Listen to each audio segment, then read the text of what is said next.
Morning बच्चों। कल हमने आपको फलन में कुछ बातें बताई थी, उसके सवाल हमने कल डिस्कस नहीं किए थे और मैं देख रहा हूँ उस टॉपिक को अभी आप लोगों ने देखा भी नहीं है। आप उसे देखिए और थोड़ा सा अपनी स्पीड बढ़ाइए और सवाल जितना हो सकते करिए। कल मैंने समझाया था कि किसी फलन का जो फलन हमें दिए होते हैं बिना ग्राफ बनाए, ग्राफ बना के तो हमें पता ही लग जाता है कि कोई फलन किस अंतराल में किस पॉइंट कहाँ तक उच्च इंक्रीज हुआ और कहाँ तक डिक्रीज हुआ, जिसे हम इंक्रीज को यहाँ वृद्धिमान बोलते हैं और डिक्रीज को हम यहाँ ह्रासमेंट बोलते हैं। तो उसकी मैंने दो प्रक्रिया आपको बताए थे, यानी दो तरीके के टेस्ट बताए थे। एक जो आपका स्टार्टिंग से जो हमेशा से चलता हुआ तरीका है जिसे हम ट्रेडिशनल मेथड बोलते हैं, यानी प्रथम सिद्धांत या प्रथम विधि द्वारा किसी भी फलन का ये पता करना कि ये वास्तव में उस अंतराल में वर्धमान हुआ या ह्रासमान हुआ, यानी ऊपर गया या नीचे गया। कोई भी फलन एक्स अक्ष से ऊपर की ओर भी जा सकता है, नीचे की ओर भी आ सकता है। एक्स अक्ष एक उसका एक तरीका हॉरिजॉन्टल लाइन भी मानी जाएगी। तो ऐसे उसमें आज हम लोग कुछ समस्याएं, कुछ प्रॉब्लम क्रिएट करना चाहेंगे ताकि आपका वो टॉपिक क्लियर हो जाए।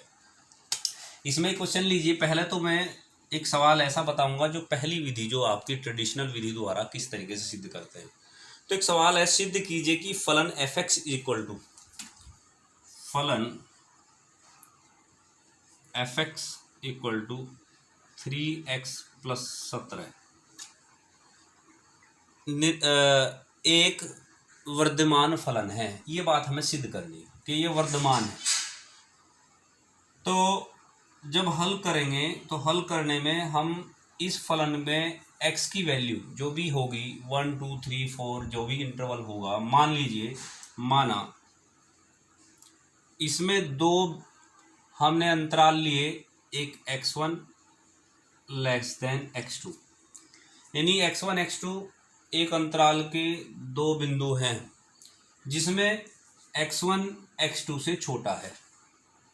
ये हमने मान लिया। तो हमें, क्योंकि नियम के आधार पर मैंने जो बताया है, नियम बताया कि अगर ये छोटा है और वर्धमान हमें दिखाना तो उसका फंक्शन का मान भी यही < ही आना चाहिए, ऐसा हमें करना पड़ेगा।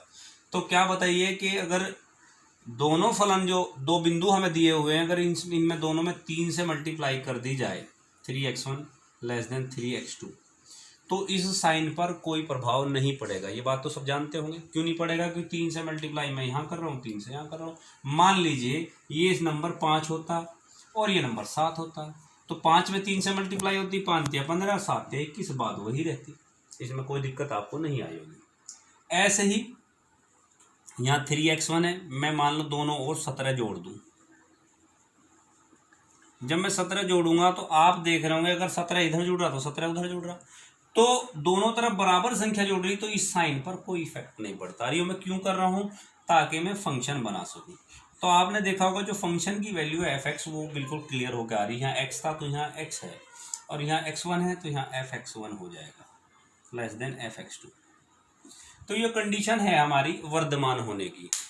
और हरासमेंट की कंडीशन है, अगर ये < का तो ये ग्रेटर देन आ जाना चाहिए था, नहीं अपोजिट कंडीशन आ जानी थी, नहीं रिवर्स हो जाना चाहिए था, लेकिन ऐसा नहीं हो रहा है। तो हम यहाँ लिखेंगे, जो लिखने का तरीका होता है एफ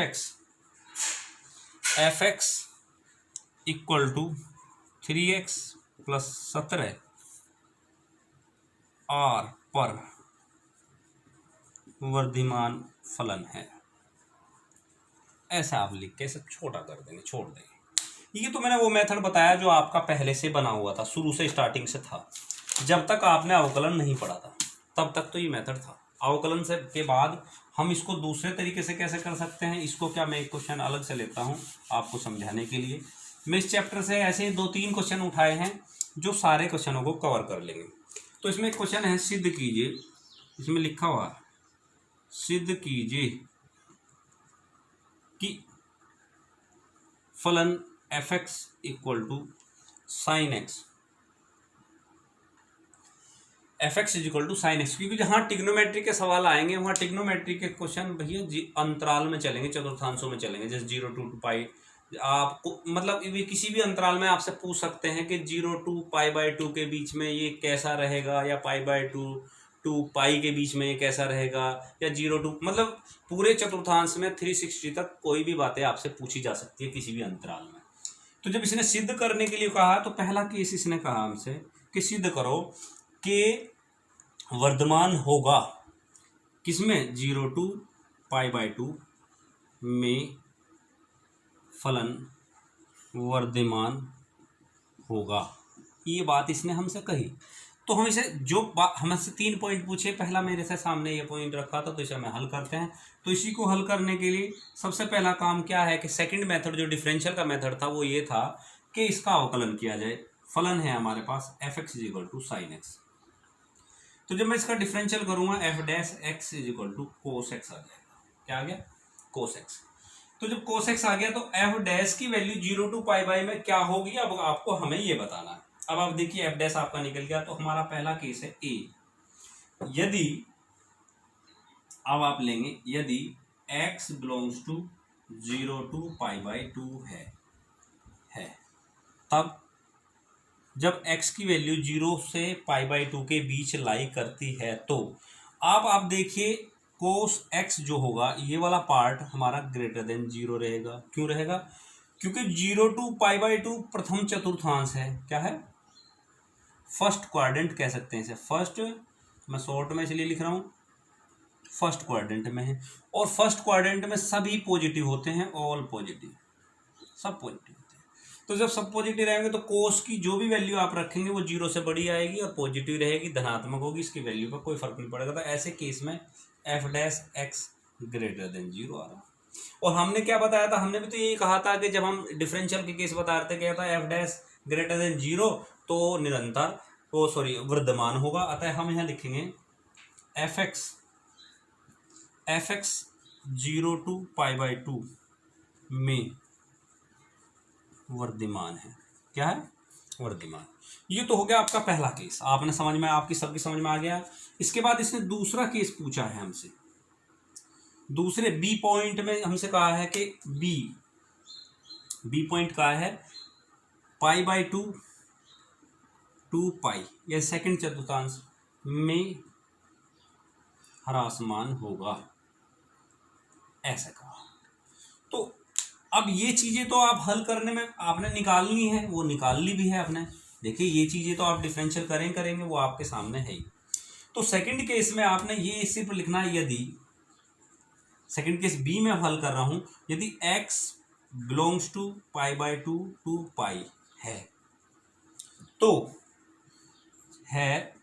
तो अब आप देखिए cos x की वैल्यू π/2 to π में क्या होगी। आप देखिए अब आप सेकंड क्वाड्रेंट में आ जाते हैं। तो सेकंड क्वाड्रेंट में कोस नेगेटिव होता है, इनसे वैल्यू सारी नेगेटिव शुरू हो जाएगी, यानी 90 के बाद जितनी भी वैल्यू आ जाएगी, क्योंकि वे सारी नेगेटिव वैल्यू होगी, यानी लेस देन 0, क्योंकि कौन सा हो गया? Second quadrant.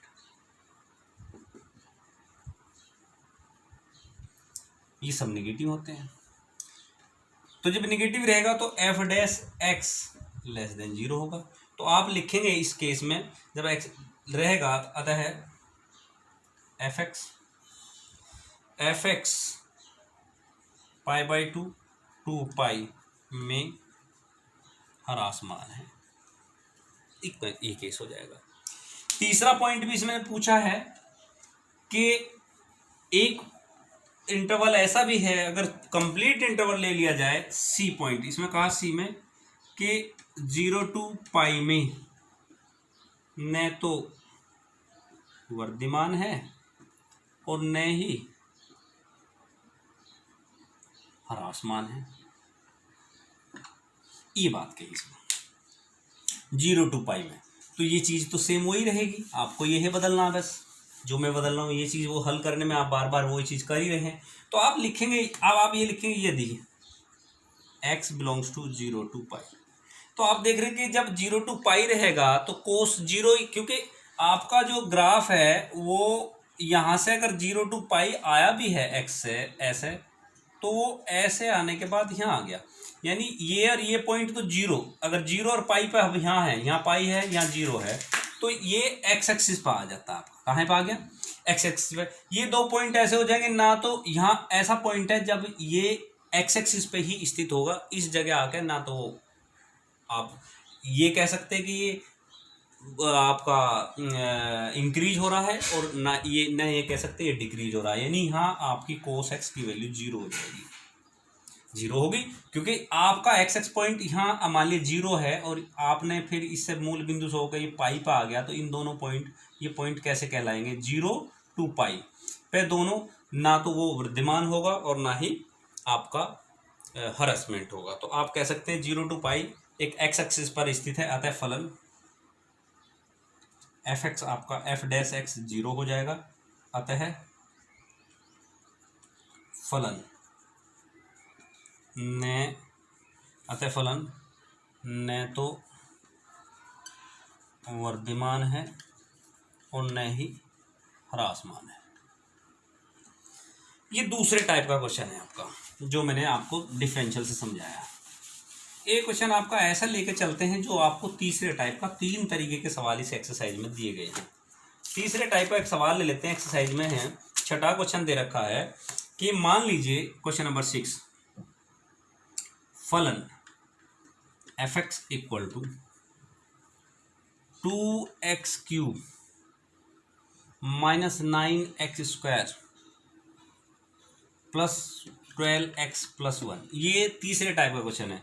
तो जब हम इसे हल करेंगे, इसने कहा कि बताइए ये क्या होगा इंटरवल के अंदर, तो आप सबसे पहले हल करने में इसका डिफरेंशियल करेंगे, तो अवकलन करने पे एफ डैश एक्स आपका आ जाएगा 6x² 18x प्लस 12, इसमें से 6 कॉमन लीजिए, x² माइनस 6 18 6 और 6 दूनी 12, ये बनेगा।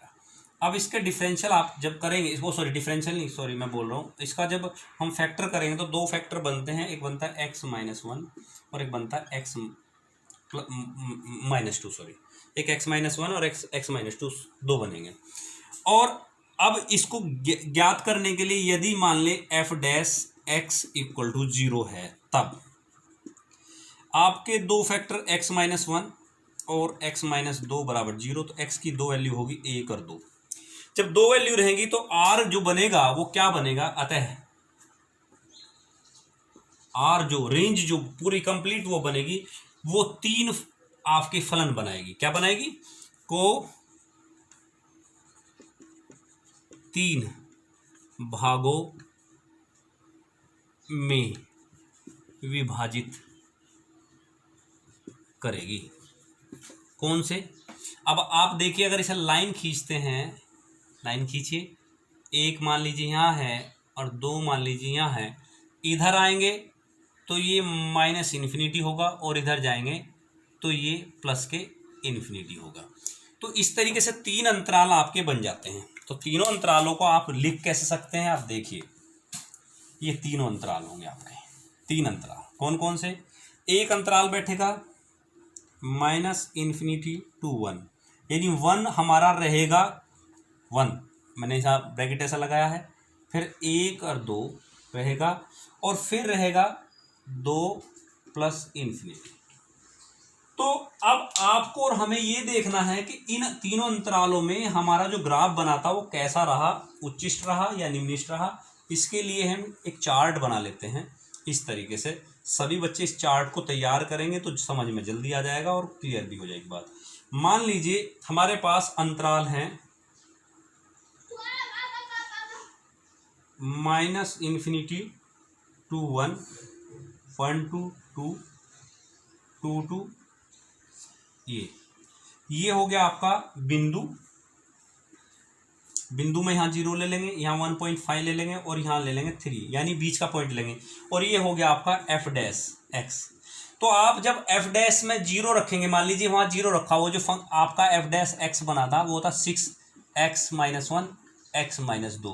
अब जब यहाँ 0 रखेंगे तो 0 माइनस 1 माइनस ये पॉजिटिव रहेगा, तो यहाँ हो जाएगा वर्धमान। क्या रह जाएगा, वर्धमान। और जब 1.5 रखेंगे तो यहाँ 1.5 रहेगा, तो माइनस ये हो जाएगा ह्रासमान। और जब ये 3 रखेंगे तो 3 में फिर पॉजिटिव हो जाएगा, आप रख के देखेंगे तो ये हो जाएगा वृद्धिमान। तो ऐसे तीनों अंतरालों में हम इसकी बात जांच कर सकते हैं और इसी तीनों तरीके से आपके सवाल कंप्लीट होंगे। Thank you very much.